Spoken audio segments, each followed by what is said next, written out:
জঙ্গল হোক বা পাহাড় কার না ভালো লাগে, আর তাও যদি হয় কলকাতা থেকে মাত্র কিছু ঘন্টার দূরত্বে, তাহলে তো কোনো কথাই নয়। পুরুলিয়া বাঁকুড়া আমরা অল্প বিস্তর সবাই ঘুরেছি। কেউ ঘুরেছি বাইকে, কেউ ঘুরেছি কারে, বা কেউ ঘুরেছি বাসে। আর আমরা যখনই জয়পুর জঙ্গলের মধ্যে থেকে গেছি তখনই আমরা থেমেছি সেখানে বর্ণাঢ্য রিসোর্টে বা আশেপাশে কোনো রিসোর্টে, সকালে ব্রেকফাস্ট, দুপুরের লাঞ্চ আর রাতে ডিনার সারতে। তো আজকের এই ভিডিওতে সেই চেনা জায়গা থেকে সরে জয়পুরের প্রত্যন্ত জঙ্গলের মধ্যে এমন দুটো জায়গার সন্ধান দেব যা আগামী দিনগুলোতে হয়ে উঠবে অ্যাডভেঞ্চার প্রেমী মানুষদের কাছে সেরা ডেস্টিনেশন।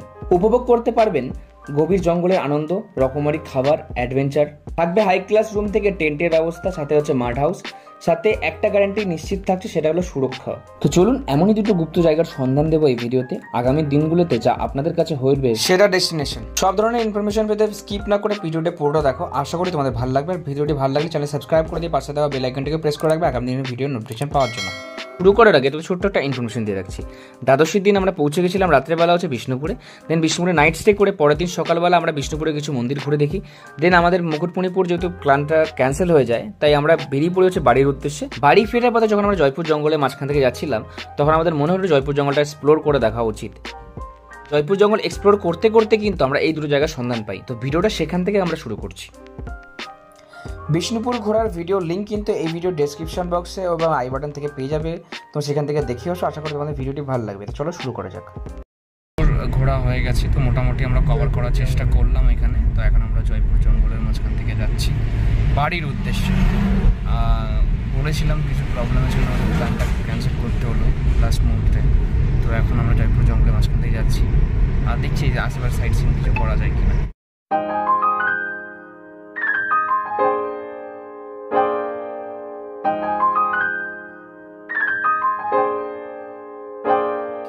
দূরে ওই রাস্তায় দেখা যাচ্ছে শিয়াল বাবাজি।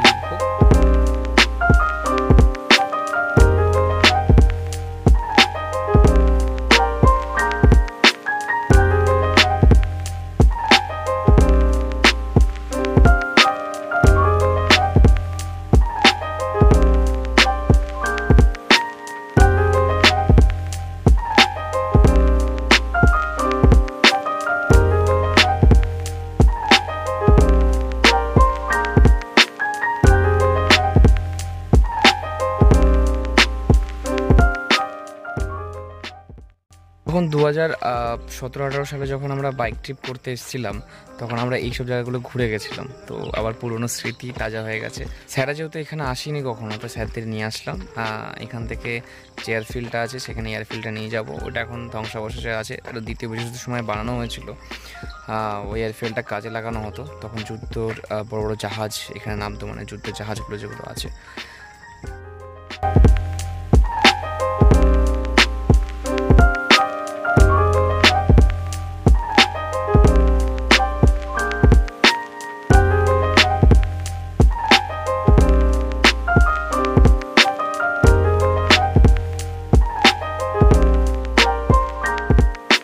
পৌঁছালাম হচ্ছে জয়পুরের হচ্ছে এই যে মানু। তো আমরা এখন এসে পৌঁছালাম হচ্ছে জয়পুরের হচ্ছে অরণ্যক ইকো রিসর্টে। তো আমরা এখানে রুমগুলো দেখে নেব। মোট 8খানা রুম আছে অ্যাভেলেবেল, আর সব ডাবল বেডের আছে। আর কী কী ডিটেলস আছে সেটাও দেখবো, বিকজ অফ আমরা এখানে ট্রেনিং ক্যাম্প করানোর ইচ্ছা আছে আমাদের। তো সেটাও দেখে যাচ্ছি। আর যদি আমরা নিজেরাও যদি এখানে ঘুরতে আসি নভেম্বর ডিসেম্বরের দিকে, তখন আমরাও কী কী ফেসিলিটি পেতে পারি সেটাও দেখবো। আর পুরোটা হচ্ছে জঙ্গলের মাঝখানেই পুরো রিসর্টটা বানানো, মানে পুরো জঙ্গলের যে ভাইবসটা সেটা কিন্তু ফিল করতে পারবেন। আর নতুন যেহেতু হয়েছে তাই একটু চাপের আছে, বাট আমি সব ডিটেলস বলে দেবো কীভাবে আসতে। এখানে মোট 8খানা কটেজ আছে এবং 8খানা কটেজে কিন্তু ডাবল বেডের ফেসিলিটি আছে। প্রত্যেকটা রুমে কিন্তু এসি অ্যান্ড গিজারের ফেসিলিটিও অ্যাভেলেবেল আছে।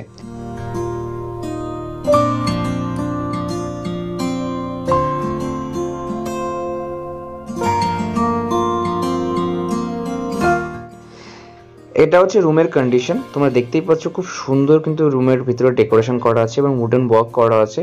ওয়াশরুমও কিন্তু খুব নিট অ্যান্ড ক্লিন এবং খুব সুন্দর ডেকোরেশন করা আছে কিন্তু ওয়াশরুমটাও। যদি রুমের কোয়ালিটি নিয়ে কথা বলি তাহলে কিন্তু বলতেই হয়, কিন্তু তোমরা কিন্তু ডিলাক্স রুমের মতন কিন্তু ফিল পাবে এখানে আসলে। এইখানে থাকলে সব থেকে বেশি যে জিনিসটা তোমরা উপভোগ করতে পারবে সেটা হচ্ছে এখানকার হচ্ছে পরিবেশ। সকালবেলা উঠলেই চিরহরিৎ গাছের একটা সমাগম তোমরা দেখতে পারবে, এবং শীতকালে আসলে কিন্তু এখানের অ্যাম্বিয়েন্সটা কিন্তু আলাদা রকমের লাগবে। তো যদি সময় পাও টাইম স্পেন্ড করতে চাও জঙ্গলের মাঝখানে, তাহলে কিন্তু এই জায়গাটা তোমাদের কাছে কিন্তু একটা সুন্দর ডেস্টিনেশন হয়ে উঠতে পারে।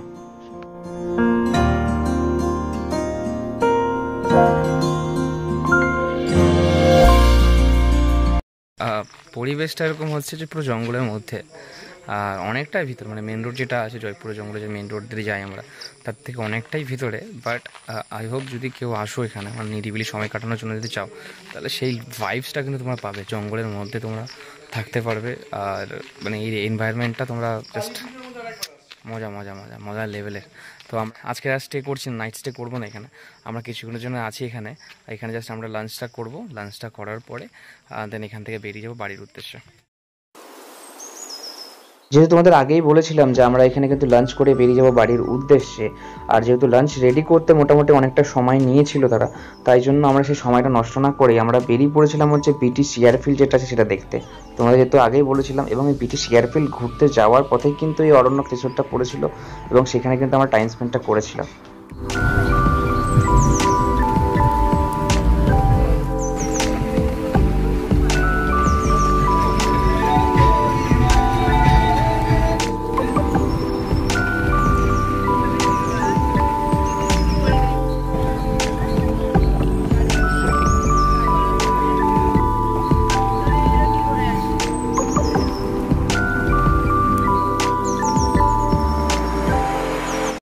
ভাষায় এটাকে বলে চাতাল, মানে যেহেতু এটা পুরো সিমেন্টের বানানো, তাই চাতালের মতন হয়েছে, তাই চাতাল বলে এটাকে। বাট এটা হচ্ছে দ্বিতীয় বিশ্বযুদ্ধের সময় ব্রিটিশরা এটা এখানে এয়ারবেস বানিয়েছিল তারা যুদ্ধের সময়, তারা এখানে প্লেন অবতরণ করতো, যুদ্ধের জাহাজগুলো। তো এখন এটা আছে বাইকারদের জন্য, যারা কার চালায় তাদের জন্য সেটা একটা ভালো সুন্দর জায়গা আছে, এখানে তারা খুব স্পিডে এটা গতিবেগে তারা গাড়ি চালাতে পারবে। বাকি সাধারণ মানুষের কাছে এটা এখানকার চাতাল বলতে।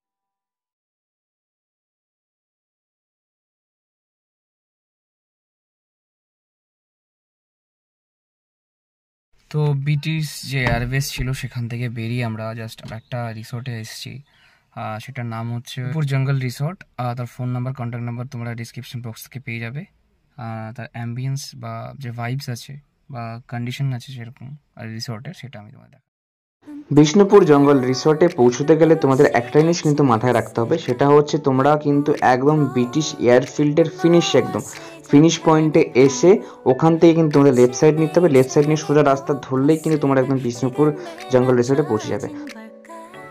তোমরা কিন্তু এখানে টেন্ট এবং মার্ট হাউসের ফেসিলিটি পাবে, এবং টেন্টগুলোতে এবং মার্ট হাউসে কিন্তু সব ধরনের ফেসিলিটি অ্যাভেলেবেল থাকছে। বাকি ইনফরমেশনের জন্য যোগাযোগ করতে হবে ডেসক্রিপশন বক্সে এবং স্ক্রিনে দেওয়া নাম্বারে।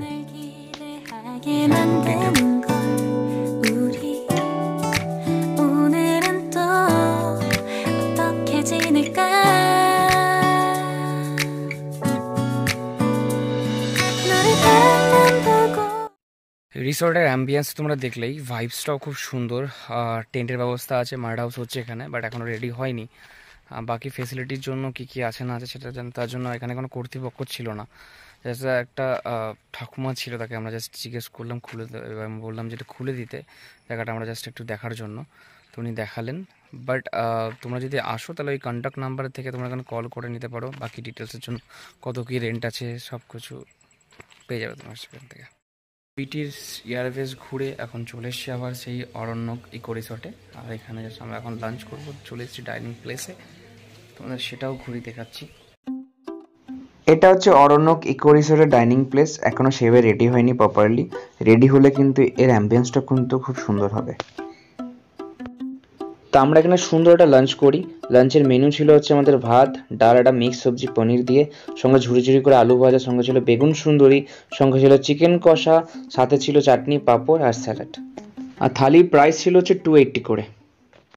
সুন্দর একটা লাঞ্চ করলাম, আর মানে খাওয়া দাওয়াগুলো এত সুন্দর কোয়ালিটি ছিল, মারাত্মক লেগেছে। চিকেনটা বেস্ট ছিল, অনেকদিন পর একটুখানি ব্যাস ঝাল ঝাল করে চিকেন খেলাম কোনো একটা রেস্টুরেন্ট বলতে গেলে, যেহেতু এখন আমরা থাকছি না তাই রেস্টুরেন্টই বলছি, বাট খুব সুন্দর রান্নাবান্না ছিল। আর তোমরা যদি এখানে আসো তাহলে কিন্তু এই খাবার দাবারের তোমরা সেই স্বাদটা কিন্তু উপলব্ধি করতে পারবে। তো এরপরে চলো আমি ডিটেলসগুলো দিয়ে দিচ্ছি, কীভাবে আসবে, কত কী খরচ, কেমন কি বৃত্তান্ত সব কিছু। যে রেস্টুরেন্ট আছে মানে ইকো রিসোর্ট আছে, তার যে রিসেপশনে দাদা আছে তার সাথে কথা বলে নিচ্ছি। দাদা, আপনাদের যদি এখানে আসে কী কী ফেসিলিটি আপনারা প্রোভাইড করবেন? এখানে আপাতত মানে পুজো যেহেতু স্টার্ট হয়ে গেছে সেই জন্য আমরা আপাতত রুমটা আর ফুডিংটা আমাদের রেস্টুরেন্ট স্টার্ট হয়ে গেছে। তো রুমে আপনি AC, fridge, TV, wifi, geyser এই সমস্ত জিনিস পেয়ে যাবেন। প্লাস খাবার দাবার যেটা আপনি চাইবেন, চিকেন, মাটন, ফিশ থালি, সেটা যেরকম আসবে সেরকমভাবে সে অর্ডার করতে পারে। আপাতত এগুলোই স্টার্ট আছে। আর রুমের প্রাইসটা কত আছে, মানে এসি কত আছে, নন এসি কত আছে? এসি 3000, সবই এসি আছে, নন এসি রুম নেই। তো আমাদের দুটো ক্যাটাগরি রুম আছে, একটা আছে 3000 প্লাস জিএসটি, একটা আছে 4000 প্লাস জিএসটি। আর দাদা বলছি, আশেপাশে যদি কেউ ঘুরতে আসে, মানে যদি এখানে কেউ আসে, তো এখান থেকে আশেপাশে কোন কোন স্পটগুলো তারা ঘুরতে পারবে? আশেপাশে আছে বলতে আমাদের বিষ্ণুপুর, মন্দির নগরে বিষ্ণুপুর আছে, রাসমঞ্চ, ছিন্নমস্তার মন্দির বা আদার্স যে বিষ্ণুপুরের স্পটগুলো আছে সেগুলো আপনি পেয়ে যাবেন। জয়পুরে আছে আমাদের পুরনো যেসব মন্দিরগুলো আছে সেগুলো আপনি পেয়ে যাবেন। আর সামনে জয়রামবাটি আছে, জয়রামবাটির সমস্ত মন্দির পেয়ে যাবেন। মাতৃ সারদা মায়ের মন্দির, মিশন, সেগুলো আপনি এখান থেকে সহজেই যেতে পারবেন। আর বলছি দাদা যে ধরুন কেউ আসছে কলকাতা থেকে, তাহলে আপনাদের এখানে কীভাবে আসবে? কলকাতা থেকে আসলে বাই ট্রেন আপনি কলকাতা থেকে বিষ্ণুপুর অব্দি আসতে পারেন। বিষ্ণুপুর থেকে আপনি অটো বা কোনো বাসে করে, মানে যদি কেউ যদি ধরুন স্টেশনে চলে আসলো, ধরো লাগেজ নিয়ে আসবে বা গ্রুপে আছে, আপনারা এখান থেকে গাড়ি ফাড়ি প্রোভাইড করে দিতে পারবেন তো? গাড়ি পরবর্তীতে প্রোভাইড করে দেবো, এই মুহূর্তে তো নেই, বাট পরবর্তীতে আমি অবশ্যই প্রোভাইড করে দেবো, সেক্ষেত্রে চার্জেবল বেশি হবে। আর আপনার আমাদের আছে তাঁতিপুকুর যে বাস স্টপ, ওখান থেকে আপনি অটো পেয়ে যাবেন, অটো করে আমাদের এখানে আরো রিসোর্ট বলে নিয়ে চলে আসবো। আর আমাদের মোটামুটি 5 to 6 মান্থের মধ্যে আমাদের এই বিষ্ণুপুর টু হাওড়া যে রেল লাইন সেটা স্টার্ট হয়ে যাবে। ওটা তো আছে আপনার মেদিনীপুর খড়গপুর সাইডে, বাট এটা স্টার্ট হয়ে যাবে। এটা স্টার্ট হয়ে গেলে আরো ইজি হয়ে যাবে আপনাদের জন্য। ঠিক আছে, যাতায়াতে আরো ইজি। আপনাদের নামটা বলে দিন, ফোন নাম্বারটা বলে দিন। আমার নাম শিবদাস রায়, কন্ট্যাক্ট নাম্বার 7908 722 870। ওকে দাদা, থ্যাংক ইউ। Thank you. হচ্ছে কত কি প্রাইস পড়বে এবং কী কী ফেসিলিটি তোমরা এখানে আসলে পাবে এবং কীভাবে তোমরা এই জায়গাটাকে রিচ করবে বা এখানে পৌঁছবে এসে, আর সেই ডিটেলসটা তোমরা পেয়ে গেলে। বাকি ডিটেলসটা তো আমি দিয়ে দিচ্ছি ভিডিওতে। আর এখান থেকে বেরোচ্ছি আমরা হচ্ছে আমাদের বাড়ির উদ্দেশ্যে।